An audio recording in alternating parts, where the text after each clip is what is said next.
Assalamualaikum warahmatullahi wabarakatuh. Perkenalkan, saya Indah Putri Yuliarti dengan NIM 242120090. Perkenalkan, nama saya Agnia Madia Rahman dengan NIM 241200098. Kami akan menjelaskan tentang teori belajar humanistik. Jadi, teori belajar humanistik adalah teori yang menekankan pada pengembangan potensi individu secara menyeluruh, baik secara kognitif maupun afektif, dengan tujuan untuk mencapai aktualisasi diri. Setiap individu dianggap unik dan bertanggung jawab atas proses belajarnya sendiri.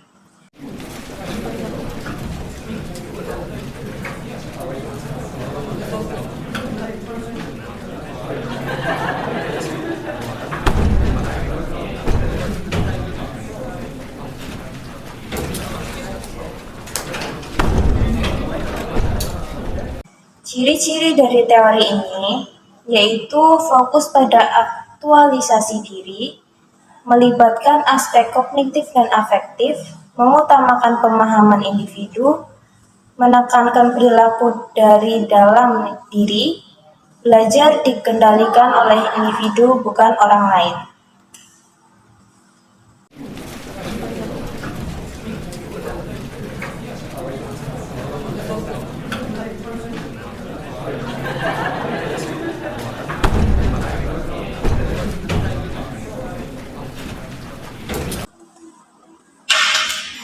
Lalu di sini juga ada dari manfaat teori humanistik, yaitu yang pertama mengubah sikap dan perilaku menjadi baik, yang kedua membentuk sikap demokratis dan humanis, dan yang ketiga yaitu meningkatkan penghargaan terhadap perbedaan, yang keempat mendorong keberanian menyampaikan pendapat, dan yang terakhir yaitu meningkatkan motivasi belajar.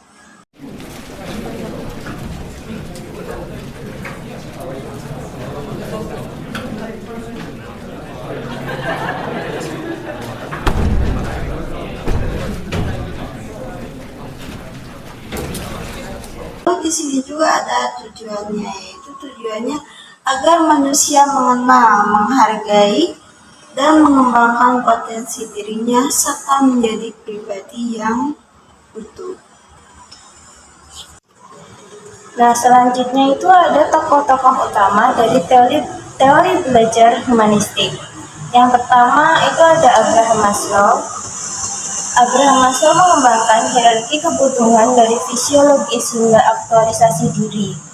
Jika fisiologis belum terpenuhi, maka hierarki di atasnya tidak dapat tercapai. Selanjutnya percaya bahwa manusia memiliki dorongan positif untuk selalu berkembang. Yang kedua ada Carl Rogers yang mengemukakan freedom to learn dan menekankan pembelajaran bermakna, relevan dengan diri siswa dan minim tekanan. Yang terakhir ada Arthur Combs menekankan pentingnya persepsi dalam memahami dan mengubah perilaku, dan guru harus memahami pandangan dan keyakinan siswa.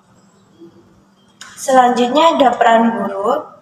Peran guru sebagai fasilitator, motivator, dan pendamping proses aktualisasi diri siswa dan memberikan kebebasan belajar dan mendorong siswa menemukan tujuan sendiri.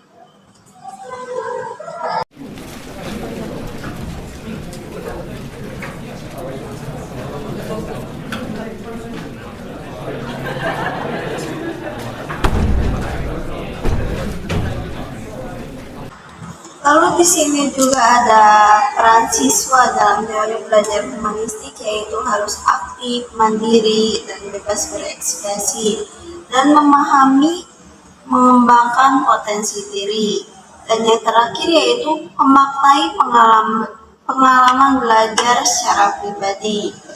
Lalu di sini juga ada kelebihan dalam teori belajar humanistik. Yang pertama yaitu membentuk kepribadian dan sikap positif. Yang kedua menumbuhkan motivasi dan kreativitas. Dan yang ketiga yaitu mendorong pengalaman belajar yang mendalam dan bermakna. Lalu di sini juga ada kekurangannya. Kekurangannya adalah memerlukan motivasi internal yang kuat dan rentan terhadap individualisme. Tidak cocok untuk semua konteks pembelajaran. Dan yang terakhir yaitu guru hanya terbatas sebagai fasilitator. Jadi, secara garis besar, teori belajar humanistik adalah teori belajar yang bertujuan menghasilkan hal baik bagi kemanusiaan supaya bisa mencapai aktualisasi diri dan membuat orang mampu mengenali diri sendiri.